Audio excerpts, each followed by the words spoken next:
Assalamualaikum warahmatullahi wabarakatuh.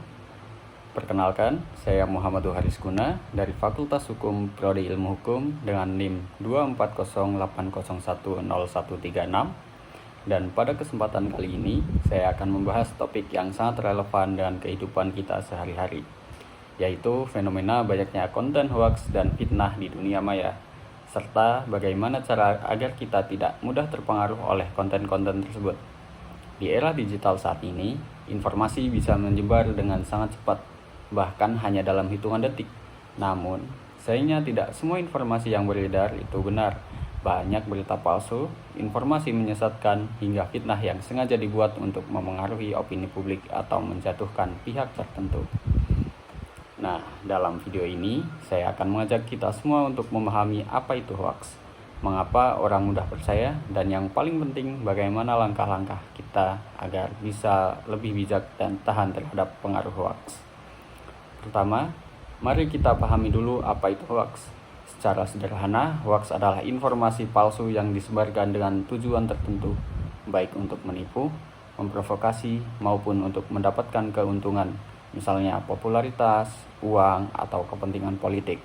Konten fitnah juga termasuk dalam kategori hoaks karena isinya seringkali berupa tuduhan tanpa bukti yang merusak nama baik seseorang atau kelompok. Fenomena hoaks di dunia maya semakin meningkat seiring dengan pesatnya perkembangan teknologi informasi. Berdasarkan data dari Kementerian Komunikasi dan Informatika, setiap tahun ada ratusan hingga ribuan hoaks baru yang beredar di media sosial, terutama menjelang peristiwa besar seperti pemilu, bencana alam, atau isu sosial tertentu. Yang menarik, hoaks seringkali disajikan dengan cara yang terlihat meyakinkan, memakai gambar atau judul sensasional, bahkan sumber palsu yang seolah-olah kredibel. Akibatnya, banyak orang yang langsung percaya tanpa melakukan pengecekan terlebih dahulu. Sekarang pertanyaannya, mengapa kita mudah sekali percaya hoaks? Yang pasti ada beberapa alasan utama. Yang pertama adalah emosi seringkali lebih dominan daripada logika. Hoaks biasanya dibuat untuk memancing emosi, entah marah, takut, atau simpati. Ketika emosi sudah terpengaruh, kemampuan berpikir kritis kita otomatis menurun. Kita lebih mudah menyebarkan informasi tanpa berpikir panjang. Yang kedua, kurangnya literasi digital. Banyak orang yang masih belum terbiasa memverifikasi kebenaran informasi. Mereka menerima berita hanya karena melihatnya dari grup keluarga, teman, atau media sosial yang sering mereka gunakan. Padahal, belum tentu informasi itu benar. Yang ketiga, adanya efek echo chamber dan algoritma media sosial. Platform seperti Instagram, TikTok, atau Twitter cenderung menampilkan konten yang sejalan dengan pandangan kita. Akibatnya, kita hanya melihat gelombang informasi yang memperkuat keyakinan kita sendiri atas informasi tersebut. Kalau ada berita yang sesuai dengan opini kita, walaupun palsu, kita cenderung lebih percaya. Dan yang terakhir, yang pasti rasa ingin menjadi orang pertama yang tahu alias kepo. Seringkali ingin kita terlihat update sehingga mereka buru-buru membagikan informasi tanpa meriksa kebenarannya terlebih dahulu. Hoaks bukan hanya masalah sepele, dampaknya bisa sangat serius, baik bagi individu maupun masyarakat luas. Bagi individu, hoaks dapat menyebabkan kebingungan, ketakutan, bahkan permusuhan.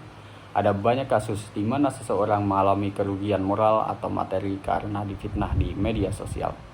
Bagi masyarakat, hoaks dapat memecah persatuan, menurunkan kepercayaan terhadap pemerintah, dan menciptakan suasana saling curiga.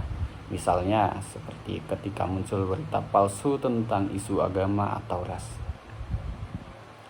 Masyarakat biasanya sangat mudah terprovokasi dan akhirnya terjadi konflik sosial.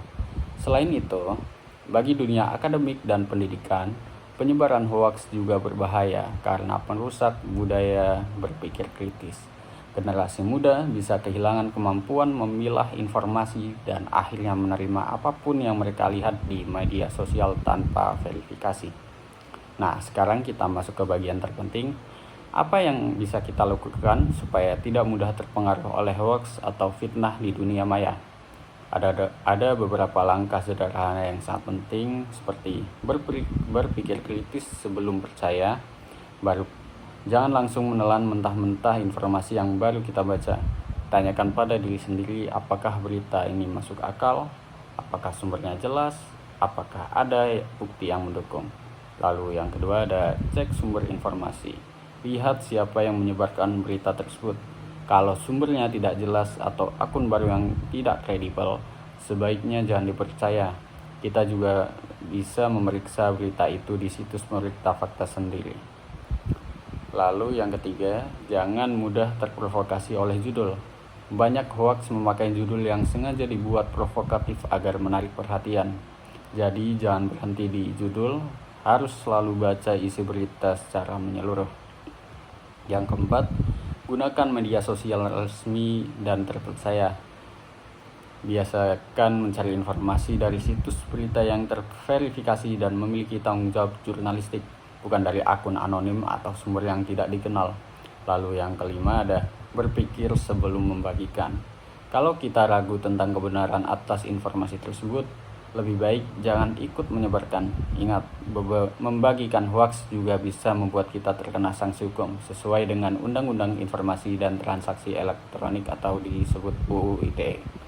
Yang keenam, tingkatkan literasi digital. Artinya kita harus belajar mengenal bagaimana informasi bekerja di dunia maya, mulai dari cara kerja algoritma, media sosial, tanda-tanda berita palsu, hingga etika dalam berinteraksi secara daring. Yang terakhir yaitu bangun sikap bijak dan empati digital. Jangan terburu-buru menilai orang hanya berdasarkan berita di internet. Cobalah untuk berpikir dari berbagai sisi dan jaga etika dalam bermedia sosial. Sebagai generasi muda, kita memiliki peran yang sangat penting dalam menciptakan ekosistem digital yang sehat dan berintegritas. Dunia maya seharusnya menjadi ruang untuk berbagi pengetahuan dan mempererat hubungan sosial, bukan tempat untuk menyebarkan kebencian atau fitnah. Dengan membiasakan diri untuk memeriksa, berpikir kritis, dan menyebarkan kebenaran, kita bukan hanya melindungi diri sendiri dari pengaruh hoaks, tetapi juga ikut menjaga keutuhan dan kedamaian masyarakat digital di Indonesia. Mari kita jadikan media sosial sebagai sarana yang positif, edukatif, dan inspiratif. Sebagai generasi muda, kita memiliki peran yang sangat penting dalam menciptakan ekosistem digital yang sehat, beretika, dan berintegritas. Dunia maya seharusnya menjadi ruang yang mendorong kita untuk berbagi pengetahuan, saling menginspirasi, serta mempererat hubungan sosial antar individu dan antar kelompok. Namun kenyataannya, media sosial seringkali justru digunakan untuk menyebarkan ujaran kebencian, fitnah, dan provokasi yang memecah belah masyarakat. Disinilah tanggung jawab kita sebagai warga digital cerdas benar-benar diuji. Kita hidup di era ketika satu unggahan, satu komentar, atau satu share saja bisa memengaruhi cara pandang banyak orang. Karena itu, penting bagi kita untuk memiliki kesadaran etis dalam bermedia sosial. Artinya, sebelum mengetik, mengunggah, atau membagikan sesuatu, kita perlu berpikir apakah informasi ini bermanfaat, apakah informasi ini bisa menyakiti orang lain, dan apakah informasi ini benar adanya. Jika kita mulai membiasakan diri untuk berpikir kritis dan menahan diri dari tindakan impulsif di dunia maya, kita sudah berkontribusi besar dalam menciptakan ruang digital yang lebih sehat. Selain itu juga, kita perlu memahami bagaimana pentingnya literasi digital, bukan hanya tentang kemampuan menggunakan teknologi, tetapi juga tentang kemampuan mengelola emosi, memahami konteks, dan menghormati perbedaan. Dunia digital dipenuhi beragam pandangan, latar belakang, dan kepentingan. Maka dari itu, ketika kita mendapatkan konten yang berbeda dari pendapat kita, jangan langsung menolak atau menyerang. Cobalah untuk mendengarkan, memeriksa sumber, dan mencari perspektif lain sebelum mengambil keputusannya. Sikap terbuka seperti itu penting agar media sosial tetap menjadi tempat berdiskusi yang sehat, bukan arena pertikaian. Dengan membiasakan diri untuk memeriksa, berpikir kritis, dan menyebarkan kebenaran, Kita tidak hanya melindungi diri sendiri dari pengaruh hoaks, tetapi juga turut menjaga ketertiban dan keutuhan masyarakat digital Indonesia. Bayangkan jika setiap pengguna internet melakukan hal yang sama di dunia maya, kita pasti akan jauh lebih aman, informatif, dan menyenangkan. Mari kita jadikan media sosial sebagai sarana yang positif, edukatif, dan inspiratif.